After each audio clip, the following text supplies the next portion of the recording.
ಎರಡನೇ ಚಾಪ್ಟರ್ ಅಲ್ಲಿ ಈಗ ಎಷ್ಟು ಮತದಾನ ನಡೆಯುತ್ತೆ, ಯಾವ ರೀತಿಯಾಗಿ ಮತದಾನ ನಡೀತಾ ಇದೆ ಅನ್ನುವಂಥದ್ರ ಅಪ್ಡೇಟ್ಸ್ ನಿಮಗೆ ಕೊಡ್ತಾ ಹೋಗ್ತೀವಿ.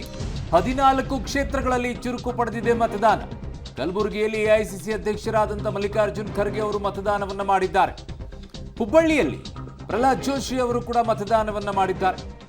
ಶಿವಮೊಗ್ಗದಲ್ಲಿ ಯಡಿಯೂರಪ್ಪನವರು ಕೂಡ ತಮ್ಮ ಹಕ್ಕನ್ನು ಚಲಾಯಿಸಿದ್ದಾರೆ. ಈಶ್ವರಪ್ಪನವರೂ ಸಹ ಹಕ್ಕನ್ನು ಚಲಾಯಿಸಿದ್ದಾರೆ. ಹಾವೇರಿಯಲ್ಲಿ ಬೊಮ್ಮಾಯಿ ಅವರು, ಕೊಪ್ಪಳದಲ್ಲಿ ಜನಾರ್ದನ್ ರೆಡ್ಡಿ ಅವರು ತಮ್ಮ ಹಕ್ಕನ್ನು ಚಲಾಯಿಸಿದ್ದಾರೆ. ಬೆಳಗಾವಿಯಲ್ಲಿ ಶೆಟ್ಟರ್ ಅವರು, ಲಕ್ಷ್ಮೀ ಹೆಬ್ಬಾಳ್ಕರ್ ಅವರು ಮತ ಚಲಾಯಿಸಿದ್ದಾರೆ. ವಿಜಯಪುರದಲ್ಲಿ ಯತ್ನಾಳ್ ಅವರಿಂದ ಮತದಾನ ನಡೆದಿದೆ. ಸೊ ಮಲ್ಲಿಕಾರ್ಜುನ್ ಖರ್ಗೆ ಅವರು ಮತದಾನ ಮಾಡ್ತಾ ಇರುವಂತಹ ದೃಶ್ಯವನ್ನ ನೋಡ್ತಾ ಇದ್ದೀರಾ. ಕುಟುಂಬ ಸಮೇತವಾಗಿ ತೆರಳಿ ಮತದಾನವನ್ನ ಮಾಡ್ತಾ ಇರೋದು. ಎಲ್ಲ ನಾಯಕರು ಬೆಳಗ್ಗೆನೆ ಹೋಗಿ ಮತದಾನವನ್ನ ಮಾಡಿದ್ದಾರೆ. ಕಾರಣ ಅವರೆಲ್ಲ ಬೆಳಗ್ಗೆ ಹೋಗಿ ಮತದಾನ ಮಾಡೋದು ಒಂದೇ ಕಾರಣ, ಮುಂದಿನ ಕಾರ್ಯಕ್ರಮಗಳಿರುತ್ತೆ, ಬೇರೆ ಬೇರೆ ಕಡೆಗಳಲ್ಲಿ ಹೋಗಬೇಕಾಗತ್ತೆ, ಓಡಾಡಬೇಕಾಗತ್ತೆ. ಕೆಲವರು ಅಭ್ಯರ್ಥಿಗಳಾಗಿರ್ತಾರೆ, ಕೆಲವರು ಲೀಡರ್ಸ್ಗಳಾಗಿರ್ತಾರೆ.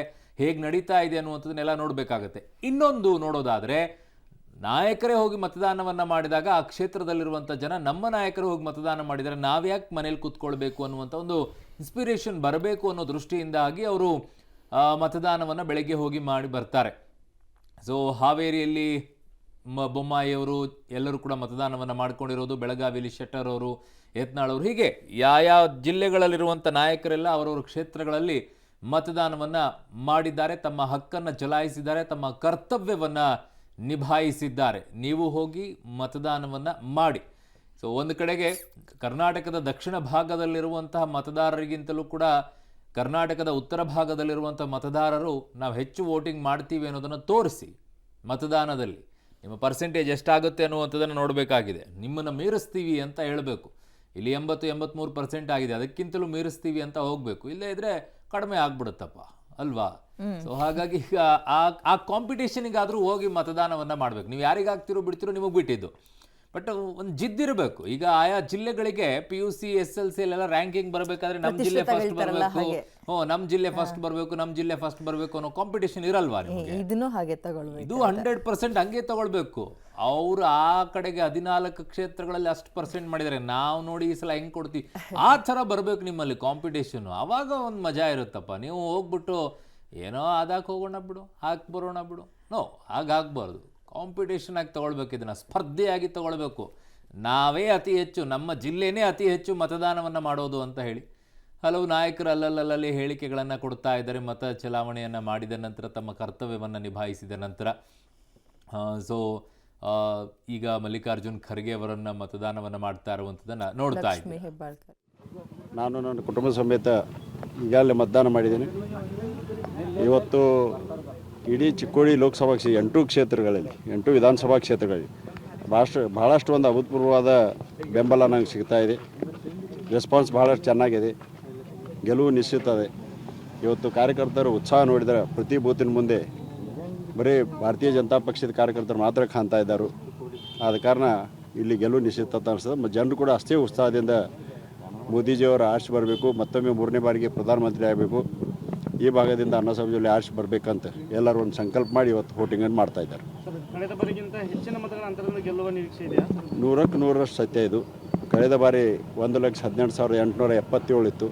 ಈ ಸಲ ಕೂಡ ಮತದಿಕ್ಕೆ ಅಂದ್ರೆ 2 ಪಟ್ಟು ಆಗುವಂಥ 2 ಲಕ್ಷ ಮೇಲ್ಪಟ್ಟು ಇವತ್ತು ಲೀಡ್ನಿಂದ ನಾನು ಗೆಲ್ತೇನೆ. ಯುವ ಮತದಾರರಂತೂ ನಾನು ಹೇಳೋದಕ್ಕೆ ಅವರ ನನಗೆ ಹೇಳ್ತಾ ಇದ್ದಾರೆ, ಇವತ್ತು ಮೋದಿಜಿಯವ್ರು ನೀವು ಯಾವತ್ತೂ ದುಡಿಬೇಕು, ಮತ್ತು ನಾವೆಲ್ಲರೂ ನಿಮ್ಮ ತಾವೇ ಹೇಳ್ತಾ ಇದ್ದಾರೆ ಯುವ ಮತದಾರ ಎಲ್ಲರೂ ಕೂಡ. ಈಗ ಬಿಸಿಲಿದೆ, ಜಾಸ್ತಿ ಜನ ವೋಟ್ ಹಾಕೋ ನಿರೀಕ್ಷೆ ಇಲ್ಲ, ವೋಟ್ ಹಾಕೇ ಹಾಕ್ತಾರೆ. ಯಾಕಂದ್ರೆ 5 ವರ್ಷದಲ್ಲಿ ಒಮ್ಮೆ ಬರ್ತದೆ. ಬಿಸಿಲು ಏನಿದೆ ರೈತರಿಗೆ ಸ್ವಾಭಾವಿಕ, ಇದೇನು ಭಾಳ ಏನು ಬಿಸಿಲಲ್ಲ. ಈ ಬಿಸಿಲಿದ್ರೂ ಕೂಡ ವೋಟಿಂಗ್ ಭಾಳಷ್ಟು. ಓಕೆ, ಅಣ್ಣಾ ಸಾಹೇಬ್ ಜೊಲ್ಲೆ ಬಿಜೆಪಿಯ ಚಿಕ್ಕೋಡಿಯಲ್ಲಿ ಬಿಜೆಪಿ ಅಭ್ಯರ್ಥಿ ಕೂಡ ಹೌದು. ಮಗದೊಂದು ಕಡೆ ಓಟನ್ನು ಚಲಾಯಿಸಿ ಮಾತನಾಡ್ತಾ ಇದ್ರು. ಈಗ ಮಲ್ಲಿಕಾರ್ಜುನ್ ಖರ್ಗೆ AICC ಅಧ್ಯಕ್ಷ ಅವರು ಕೂಡ ಇಲ್ಲಿ ತನಕ ಭರ್ಜರಿ ಪ್ರಚಾರ ನಡೆಸಿ ಇವತ್ತು ಕೊನೆಯ ದಿನ ಮತದಾನ ಮಾಡಬೇಕು. ಮತದಾನದ ಹಬ್ಬದಲ್ಲಿ ಅವರು ಕೂಡ ಪಾಲ್ಗೊಂಡಿದ್ದಾರೆ, ಫ್ಯಾಮಿಲಿ ಸಮೇತ ಗಮನಿಸ್ತಾ ಇದ್ದೀರಿ. ಇವರೆಲ್ಲರೂ ರಾಜಕೀಯ ನಾಯಕರುಗಳು ಅವ್ರವ್ರು ಮಾತಾಡ್ತಾರೆ. ಬಟ್ ವಿಶೇಷ ಅನ್ಸುವಂಥದ್ದು ಇಂಥದ್ದು ಹಿರಿಯ ನಾಗರಿಕರು, ಆಮೇಲೆ ನಡಿಲಿಕ್ಕೆ ಸಾಧ್ಯ ಇಲ್ಲ ಅನ್ನುವಂಥವ್ರು ಊರುಗೋಲ್ ಇಟ್ಕೊಂಡು ವೀಲ್ ಚೇರಲ್ಲೆಲ್ಲ ಬಂದು ಮತದಾನ ಮಾಡ್ತಾ ಇದ್ದಾರೆ. ನಾನು ಕೂಡ ಮತ ಚಲಾವಣೆಗೆ ಹೋಗಿದ್ದೆ ಮತ್ತು ಬೇರೆ ಬೇರೆ ಬೂತ್ಗಳಿಗೆ ವಿಸಿಟ್ ಮಾಡಿದಾಗ ಯುವಕ ಯುವತಿಯರ ಜೊತೆಗೆ ಮಹಿಳೆಯರ ಸಂಖ್ಯೆನೂ ಕೂಡ ಜಾಸ್ತಿ ಇದೆ ಮತ್ತು ವಯಸ್ಸಾದವ್ರ ಸಂಖ್ಯೆನೂ ಕೂಡ ಜಾಸ್ತಿ ಇದೆ. ಈಗಾಗಲೇ 9 ಗಂಟೆ ಆಗಿದೆ. ಆದರೆ ಕ್ಯೂ ನೋಡಿದಾಗ ಭಾಳ ಖುಷಿ ಅನ್ನಿಸ್ತದೆ. ಬೇಗ ಬಂದು ಎಲ್ಲರೂ ಕೂಡ ತನ್ನ ಮತದಾನದ ಹಕ್ಕನ್ನು ಚಲಾಯಿಸ್ತಿದ್ದಾರೆ ಅಂಥೇಳಿ. ಇದನ್ನು ನೋಡಿದಾಗ ನಿಜವಾಗ್ಲೂ ಕೂಡ ಮೋದಿಜಿಯವರನ್ನು 3ನೇ ಬಾರಿ ಪ್ರಧಾನಿಗಳಾಗಿ ಮಾಡುವಂಥ ಸಂಕಲ್ಪ ಎಲ್ಲ ಮುಖಂಡರು, ಎಲ್ಲ ಜನತೆ, ಸಾಮಾನ್ಯ ಜನತೆ ಎಲ್ಲರೂ ಕೂಡ ಮನಸ್ಸಲ್ಲಿ ಇಟ್ಕೊಂಡಿದ್ದಾರೆ. ಮತ್ತು 2ನೇ ಬಾರಿ ಈ ಚಿಕ್ಕೋಡಿ ಲೋಕಸಭಾದಿಂದ ಅಣ್ಣಾ ಸಾಹೇಬ್ ಜೊಲ್ಲೆ ಅವರಿಗೆ ಆಶೀರ್ವಾದ ಕೂಡ ಮಾಡ್ತೀವಿ ಅಂತಕ್ಕಂಥ ವಾತಾವರಣ ನಾನು ಕಳೆದ ಹಲವಾರು ದಿನಗಳಿಂದ ಓಡಾಡುವಂಥ ಸಂದರ್ಭದಲ್ಲಿ ನೋಡಿದ್ದೀನಿ. ಹಾಗಾಗಿ ಇವತ್ತು ಮತದಾನದ ಪರ್ಸೆಂಟೇಜ್ ಕೂಡ ಜಾಸ್ತಿ ಆಗ್ತದೆ ಅಂತ ಅನಿಸುತ್ತದೆ. ಮತ್ತು ಪರ್ಸೆಂಟೇಜ್ ಜಾಸ್ತಿ ಆದಾಗ ಆಟೋಮೆಟಿಕ್ ಆಗಿ ಲೀಡ್ ಕೂಡ ಜಾಸ್ತಿ ಆಗ್ತದೆ ಅಂತ ನಂಗೆ ವಿಶ್ವಾಸ ಇದೆ. ಓಕೆ, ವಿಜಯಪುರದ ಕಡೆಗೆ ಹೋಗೋಣ ಅರುಣ್. ಈಗ ಅಲ್ಲಿ ಯಾವ ರೀತಿಯಾಗಿ ಮತದಾನ ನಡೀತಾ ಇದೆ ಅಂತ ನೋಡೋಣ. ನಮ್ಮ ಪ್ರತಿನಿಧಿ ಪುರುಷೋತ್ತಮ್ ನೀಡ್ತಾರೆ. ಪುರುಷೋತ್ತಮ್, ಪರ್ಸೆಂಟೇಜ್ ಅಂತ ಲೆಕ್ಕ ಹಾಕಿದಾಗ ಪರವಾಗಿಲ್ವಾ ಕಳೆದ ಬಾರಿಗಿಂತ? ಈಗ ಬಿಸಿಲು ಹೇಗಿದೆ, ಜನರ ಜೋಶ್ ಹೇಗಿದೆ, ಡೀಟೇಲ್ಸ್ ಕೊಡೋದಾದ್ರೆ? ಏನಂದ್ರೆ ಪ್ರಮುಖವಾಗಿ ಬಿಸಿಲಿನ ತಾಪಕ್ಕೆ ಅರ್ಧ ಜನರು ಹೆದರಿದ್ದಾರೆ ಅಂತ ಹೇಳ್ಬೋದು. ಯಾಕಂತಂದ್ರೆ ಏನು ತಾಪಮಾನ ಇದೆ, ಈಗ ಆಲ್ರೆಡಿ 10 ಗಂಟೆ ಅಷ್ಟೊತ್ತಿಗೆ 39 ಡಿಗ್ರಿ ಸೆಲ್ಸಿಯಸ್ ತಾಪಮಾನ ಏರಿದೆ. ಇದೇ ಕಾರಣಕ್ಕಾಗಿ ಏನು ಅಂತಂದ್ರೆ ಇನ್ನೂ ಹೆಚ್ಚಿಗೆ ಆಗುವಂಥ ಸಾಧ್ಯತೆ ಕೂಡ ಇದೆ. ಈ ಕಾರಣಕ್ಕಾಗಿ ಏನಂದ್ರೆ ಬೆಳಗ್ಗೆ ಏನೋ ಮತದಾರರು ಒಂದು ಉತ್ಸಾಹದಿಂದಲೇ ಬರ್ತಾ ಇದ್ದಾರೆ. ಎಲ್ಲರೂ ಕೂಡ ಯುವಕರಾಗಲಿ ವೃದ್ಧರಾಗಲಿ ಎಲ್ಲರೂ ಕೂಡ ಉತ್ಸುಕತೆಯಿಂದನೇ ಬಂದು ಒಂದು ಮತದಾನದಲ್ಲಿ ಪಾಲ್ಗೊಂಡಿದ್ದಾರೆ ಅಂತ ಹೇಳ್ಬೋದು. 10 ಗಂಟೆ ಸುಮಾರಿಗೆ ಏನು ಅಂತಂದ್ರೆ 14% ಈಗ ಆಲ್ರೆಡಿ ಏನು ಮತದಾನ ಆಲ್ರೆಡಿ ಆಗಿದೆ. ಎಲ್ಲರ ಅಂದಾಜು ಪ್ರಕಾರ ಅಂದ್ರೆ ಜಿಲ್ಲಾಡಳಿತ ಏನು ಕ್ಯಾಲ್ಕುಲೇಷನ್ ಮಾಡಿದೆ, ಏನೊಂದು ತಾಪಮಾನ ನಿಟ್ಟಿನಲ್ಲಿ ಏನು ಒಂದು ಕ್ಯಾಲ್ಕುಲೇಷನ್ ಮಾಡಿದ ಪ್ರಕಾರ ಅಂತಂದ್ರೆ ಏನು 12 ಗಂಟೆ ಒಳಗಡೆ ಏನು ಇದೆ ಬಿಸಿಲು ನೆತ್ತಿಗೆ ಇರೋ ಅಷ್ಟರಲ್ಲಿನೇ ಒಂದು ಉತ್ತಮ ಮತದಾನ ಮಾಡಬೇಕು ಅಂತ ಹೇಳಿ ಎಲ್ಲರೂ ಕೂಡ ಮನವಿ ಮಾಡಿದ್ರು. ಆ ಹಿನ್ನೆಲೆಯಲ್ಲಿ ಉತ್ತಮ ಮತದಾನ ಈಗ ಪ್ರಾರಂಭ ಆಗಿದೆ ಅಂತ ಹೇಳ್ಬೋದು. ಇನ್ನು ವಯೋವೃದ್ಧರಾಗಲಿ ಮತ್ತು ಏನು ವಿಕಲಚೇತನಿದ್ರು ಅನೇಕ ಜನರದ್ದು ಈಗ ಆಲ್ರೆಡಿ ಏನು ಅಂದ್ರೆ ಮತದಾನವನ್ನ ಮುಂಚೆನೆ ಪಡೆದುಕೊಂಡಿದ್ದಾರೆ. ಅದನ್ನು ಹೊರತುಪಡಿಸಿ ಏನು ಉಳ್ಕೊಂಡಿದ್ರು ಅವರು ಕೂಡ ವಿಶೇಷ ಚೇತನರಾಗಲಿ ಮತ್ತು ವೃದ್ಧರಾಗಲಿ, ಮಹಿಳೆಯರು, ಯುವಕರು ಎಲ್ಲರೂ ಕೂಡ ಏನು ಅಂತಾನೆ ಬಹಳ ಉತ್ಸುಕತೆಯಿಂದ ವಿಜಯಪುರದಲ್ಲಿ ಮತದಾನದಲ್ಲಿ ಭಾಗಿಯಾಗಿದ್ದಾರೆ. ವಿದ್ಯಾ, ಥ್ಯಾಂಕ್ ಯು ಪುರುಷೋತ್ತಮ್ ತಮ್ಮ ಡೀಟೇಲ್ಸ್ಗೆ. ವಿಜಯಪುರದಲ್ಲಿ ನೋಡ್ತಾ ಇದ್ರಿ, ಮಗದೊಂದು ಕಡೆ ಬಿಸಿಲಿನ ಕಾವಿನ ಜೊತೆಯಲ್ಲೇ ಮತದಾನದ ಭರವೂ ಕೂಡ ಬಹಳ ಅದ್ಭುತವಾಗಿ ಸಾಗ್ತಾ ಇದೆ. ಇದೀಗ ಮಾಜಿ ಸಿಎಂ ಬೊಮ್ಮಾಯಿ ಅವರು ಈ ಸಲ ರಾಜ್ಯ ರಾಜಕಾರಣವನ್ನು ಬಿಟ್ಟು ದೇಶ ರಾಜಕಾರಣದ ಕಡೆ ಕಾಲಿಡ್ತಾ ಇದ್ದಾರೆ. ಅವರು ಕೂಡ ಮತದಾನ ಮಾಡಿ ಆಗಿದೆ. ಕಾರ್ಯಕರ್ತರ ಜೊತೆ ಓಡಾಡ್ತಾ ಇರುವಂಥದ್ದನ್ನು ಗಮನಿಸ್ತಾ ಇದ್ದಾರೆ. ಹೀಗೆ ಎಲ್ಲ ಜನಪ್ರತಿನಿಧಿಗಳು ಮತ್ತು ಅಭ್ಯರ್ಥಿಗಳು ಮತವನ್ನು ಹಾಕಿ ತಮ್ಮ ಕಾರ್ಯಕರ್ತರಲ್ಲಿ ಜೋಶನ್ನು ತುಂಬಿಸೋದಕ್ಕೆ ಮತದಾನ ಆದಮೇಲೆ ಮಾತಾಡ್ತಾ ಇದ್ದಾರೆ. ಜೊತೆಗೆ ಮತದಾನದ ಜಾಗೃತಿಯನ್ನು ಕೂಡ ಮೂಡಿಸ್ತಾ ಇದ್ದಾರೆ. ಇಲ್ಲಾಂದರೆ ಅವ್ರು ಇಲ್ಲಿ ತನಕ ಮಾಡಿದ ಪ್ರಯತ್ನಗಳೆಲ್ಲ ವ್ಯರ್ಥ ಆಗಿಬಿಡುತ್ತೆ. ಒಂದು ರೀತಿ ಅದ್ಭುತವಾಗಿ ಮತಕೃಷಿಯನ್ನ ಮಾಡಿದ್ದಾರೆ ಈ ಬಿರು ಬೇಸಿಗೆಯಲ್ಲೂ ಕೂಡ. ಅದಕ್ಕೆ ಫಲ ಸಿಗಬೇಕು ಅಂದರೆ ಇವತ್ತು ಜನ ಮನೆಯಿಂದ ಬಿಸಿಲಿದ್ರೂ ಪರವಾಗಿಲ್ಲ, ಮಳೆ ಇದ್ರೂ ಪರವಾಗಿಲ್ಲ, ಹೊರ ಬರಬೇಕು.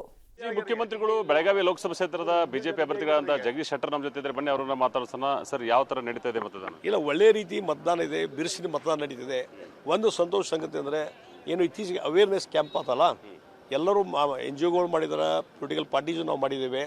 ಮತ್ತು ನರೇಂದ್ರ ಮೋದಿಜಿಯವರು ಇತ್ತೀಚೆಗೆ ಕಾಲ್ ಮಾಡಿದರು ಪಬ್ಲಿಕ್ ರ್ಯಾಲಿಯಲ್ಲಿ ಮತದಾನ ಕಡ್ಡಾಯ ಮಾಡ್ರಿ ಅಂತೇಳಿ. ಆ ಹಿನ್ನೆಲೆಯಲ್ಲಿ ದೊಡ್ಡದಾದಂಥ ಟರ್ನ್ಔಟ್ ಆಗ್ತಿದೆ. ಇದು ಒಳ್ಳೆ ಬೆಳೆ. ಅಡ್ವೊಕೇಟ್ ದೇವರಾಜೇಗೌಡ ಒಂದು ಆಡಿಯೋ ಬಾಂಬ್ ಸಿಡಿಸಿದ್ದಾರೆ ಈ ವಿಚಾರದಲ್ಲಿ, DK ಶಿವಕುಮಾರ್ ವಿಚಾರದಲ್ಲಿ. ಇಂಪ್ಯಾಕ್ಟ್ ಯಾವುದೇ ರೀತಿ ಆಗೋದಿಲ್ಲ. ಈ ಚುನಾವಣೆಗೆ ಹಿಂದೆ ಆ ಘಟನೆ ಆದಾಗೂ ಅದ್ರ ಬಗ್ಗೆ ಯಾರೂ ವಿಚಾರ ಮಾಡಲಿಲ್ಲ. ಇವತ್ತು ಅದ್ರ ಬಗ್ಗೆ ಯಾರೂ ವಿಚಾರ ಮಾಡಲ್ಲ. DK ಶಿವಕುಮಾರ್ ಇನ್ವಾಲ್ವ್ ಇದ್ದಾರೆ ಅಂತ ಆರೋಪ ಆಗಿದೆ. ಅದಕ್ಕೆ ಮೊದಲಿಂದ ಸಂಶಯ ಇತ್ತದು, ಅವರು ಎಲ್ಲೇ ಇನ್ವಾಲ್ವ್ ಆಗಿದ್ದಾರೆ ಅಂತ ಹೇಳಿ. ಆ ಹಿನ್ನೆಲೆಯಲ್ಲಿ ಈಗ ಇನ್ವಾಲ್ವ್ಮೆಂಟ್ ಕಂಡು ಬರ್ತದೆ. ಅದಕ್ಕೆ ಯಾವ ಥರ ಕ್ರಮ ಯಾವ ಥರ ತಗೋಬೇಕು ನೋಡಿ. ಈಗ ನಾನು ಹೇಳ್ತೀನಿ, ಈ SIT ಸ್ಟೇಟ್ ಏಜೆನ್ಸಿ ಇರೋದ್ರಿಂದ ಇಂಪಾರ್ಷಿಯಲ್ ತನಿಖೆ ಆಗಿದ್ರೆ ನಂಗೆ ಸಸ್ಪಿಷನ್ ಇದೆ.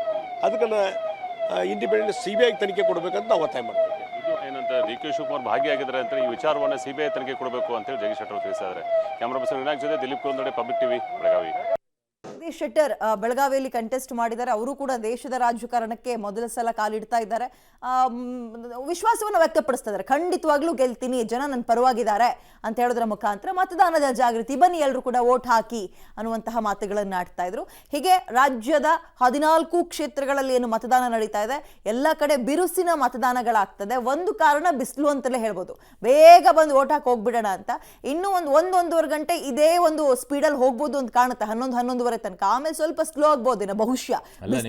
ಕರ್ನಾಟಕದ ಈ ಭಾಗದಲ್ಲೆಲ್ಲ, ದಕ್ಷಿಣ ಭಾಗದಲ್ಲೆಲ್ಲ ನೋಡಿದಾಗ ಬಿಸಿಲಿನ ಪ್ರಮಾಣ ಕಡಿಮೆ ಇದ್ದಿದ್ದು.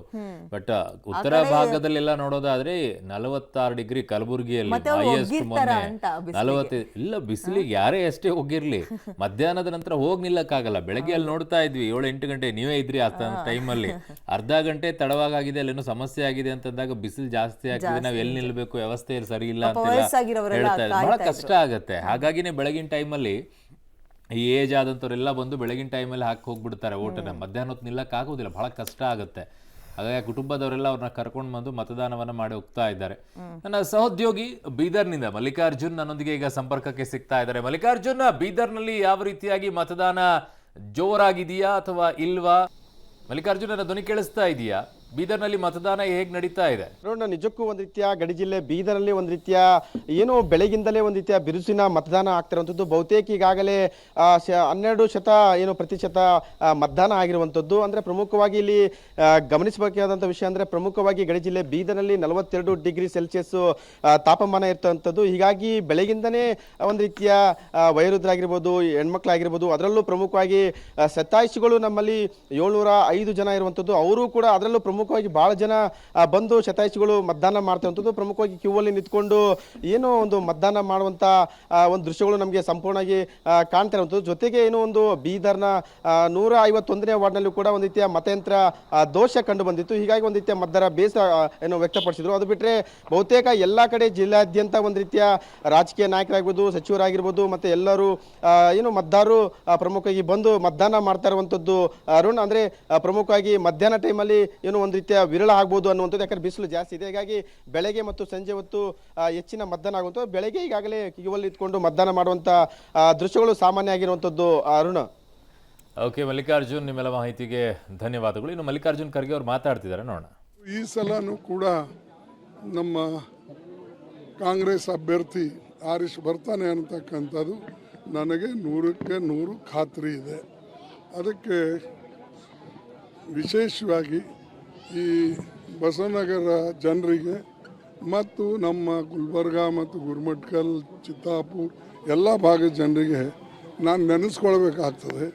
ಇಂಥ ಒಂದು ದೊಡ್ಡ ಸ್ಥಾನಕ್ಕೆ ಬರೋಕ್ಕೆ ಕಾರಣೀಭೂತರಾದಂಥ ಈ ಭಾಗದ ಜನ, ಅದು ಸಿದ್ಧಾರ್ಥ ನಗರ ಇರ್ಬೋದು, ಅಶೋಕ್ ನಗರ ಇರ್ಬೋದು, ಬಸವನಗರ, ತಾರ್ಫೈಲು, ಜಗತ್ತು, ಈ ಭಾಗದ ಎಲ್ಲ ನಾವು ಲೇಬರ್ ಲೀಡರ್ ಆಗಿದ್ದಾಗೂ ಕೂಡ ನಮಗೆ ಸಪೋರ್ಟ್ ಮಾಡಿಕೊಂಡು ಪ್ರೋತ್ಸಾಹ ಕೊಟ್ಟು ನಮ್ಮ ಲೀಡರ್ಶಿಪ್ಪನ್ನು ಡೆವಲಪ್ಮೆಂಟ್ ಮಾಡೋಕ್ಕೆ ಅವರು ಸಾಕಷ್ಟು ಕಾರಣೀಭೂತರಾಗಿದ್ದಾರೆ.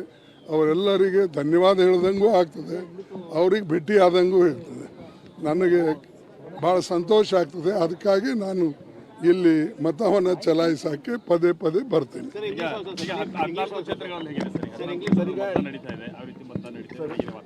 ಎಲ್ಲ ಚೆನ್ನಾಗಿದೆ. ಎಲ್ಲ ಕಡೆ ರಿಪೋರ್ಟ್ ಒಳ್ಳೆ ರಿಪೋರ್ಟ್ ಬರ್ತಾ ಇದೆ ಮತ್ತು ಅಲೈನ್ಸ್ ಪಾರ್ಟ್ನರ್ಗಳಿಗೆ ಹೆಚ್ಚಿನ ಶಕ್ತಿ ಈ ಚುನಾವಣೆ 3rd ಫೇಸ್ನಾಗೂ ಬರ್ತಾ ಇದೆ.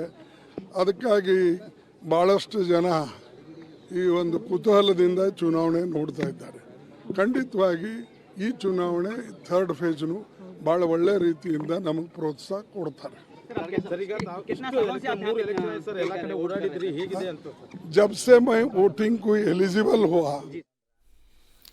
ಸೊ ಇದು ಮಲ್ಲಿಕಾರ್ಜುನ್ ಖರ್ಗೆ ಅವರು ಈಗ ಕಲಬುರಗಿಯಲ್ಲಿ ಮತದಾನವನ್ನ ಮಾಡಿದ್ದಾರೆ. ಅವರ ಅಳಿಯನೇ ಈಗ ಅಲ್ಲಿ ಕಣದಲ್ಲಿ ನಿಂತಿರೋದು ಕಲಬುರಗಿ ಲೋಕಸಭಾ ಕ್ಷೇತ್ರದಲ್ಲಿ. ಸೊ ಅದು ಏನು ನಡೀತಾ ಇದೆ ಏನಿಲ್ಲ ಅನ್ನುವಂಥದ್ದನ್ನು ಅವ್ರು ಮಾತನಾಡ್ತಾರೆ. ಇಡೀ ದೇಶದ ಬಗ್ಗೆ, ಅವ್ರ ಮೈತ್ರಿಕೂಟದ ಬಗ್ಗೆ ಮಾತನಾಡ್ತಾರೆ. ಬಟ್ ಅದೆಲ್ಲವೂ ಕೂಡ ಈಗ ಮತದಾನದ ಮೇಲೆ ಹೇಗೆ ನಿರ್ಧಾರ ಆಗುತ್ತೆ ಅನ್ನೋದನ್ನು ನೋಡಬೇಕಾಗಿದೆ. ನಾನು ಜನರಿಗೆ ಕೇಳ್ಕೊಳ್ಳೋದಿಷ್ಟೇ, ಸ್ಪರ್ಧೆ ಅಂತ ಅನ್ಕೊಂಡು ವೋಟ್ ಮಾಡಿ. ನಮ್ಮ ಜಿಲ್ಲೆ ಅತಿ ಹೆಚ್ಚು ಮತದಾನವನ್ನು ಮಾಡಬೇಕು ಅನ್ನೋ ನಿಟ್ಟಿನಲ್ಲಿ ಹೋಗಿ ವೋಟ್ ಮಾಡಿ. ಬಿಸಿಲು, ಮಳೆ, ಗಾಳಿ ಬೀಸ್ತಾ ಇದೆ, ಎಲ್ಲ ಕಾರಣಗಳು ಇರಬಹುದು. ಆದರೆ ಮತದಾನ ಮಾಡುವಂಥದ್ದನ್ನು ಮಾತ್ರ, ನಿಮ್ಮ ಹಕ್ಕನ್ನು ಮಾತ್ರ ಬಿಡಕ್ಕೆ ಹೋಗ್ಬಿಡಿ. ಬೇರೆ ಸಂದರ್ಭಗಳೆಲ್ಲ ಹಕ್ಕು, ಕರ್ತವ್ಯ ಎಲ್ಲ ಹೇಳ್ತಾ ಇದ್ದೀರಾ. ಹಕ್ಕಿನ ಬಗ್ಗೆ ಜಾಸ್ತಿ ಮಾತಾಡ್ತಾರೆ, ಬಟ್ ಕರ್ತವ್ಯದ ಬಗ್ಗೆ ಯಾರೂ ಮಾತನಾಡೋದಿಲ್ಲ. ಇದು ನಿಮ್ಮ ಕರ್ತವ್ಯ. ಈ ದೇಶದಲ್ಲಿ, ಪ್ರಜಾಪ್ರಭುತ್ವದಲ್ಲಿ ಪ್ರಪಂಚದ ಬಹುತೇಕ ರಾಷ್ಟ್ರಗಳಲ್ಲಿ ಇಲ್ಲ ರೀ ಇದು. ಬಹುತೇಕ ರಾಷ್ಟ್ರಗಳಲ್ಲಿ ಇಲ್ಲ. ನಿಮಗೆ ಸಿಗ್ತಾ ಇರುವಂಥ ಅದ್ಭುತವಾಗಿರುವಂತಹ ದೇಶದಲ್ಲಿ ಒಂದು ಅವಕಾಶ, ನಿಮಗೆ ಜವಾಬ್ದಾರಿ. ಈ ದೇಶ ಹೀಗೆ ಸಾಗಬೇಕು ಅನ್ನೋದಕ್ಕೆ ನಿಮ್ಮ ಪಾತ್ರವೂ ಕೂಡ ಇದೆ ಅನ್ನೋದಕ್ಕೋಸ್ಕರ ನಿಮ್ಮ ಒಂದು ಮತದಾನ ಬಹಳ ಮುಖ್ಯವಾಗುತ್ತೆ. ಇವ್ರ ಕೈಯಾಗಿ ಕೊಟ್ಟರೆ ಈ ದೇಶ